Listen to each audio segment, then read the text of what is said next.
বাংলাদেশ জাতীয়তাবাদী দল ফুলপুর উপজেলা শাখা এবং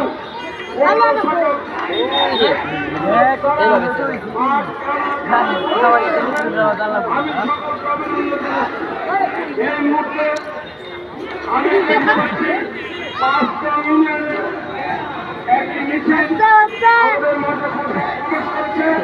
সেই মিছিলের নেতৃত্ব দিয়েছে আমাদের সাবেক চেয়ারম্যান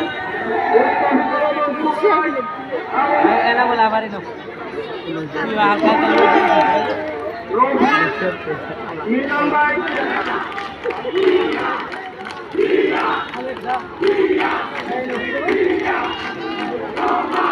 আমি তাদেরকে উপজেলা বিএনপির পক্ষ থেকে এবং পৌর বিএনপির পক্ষ থেকে অভিনন্দন উপরোধ এবং শুভেচ্ছা জানাচ্ছি।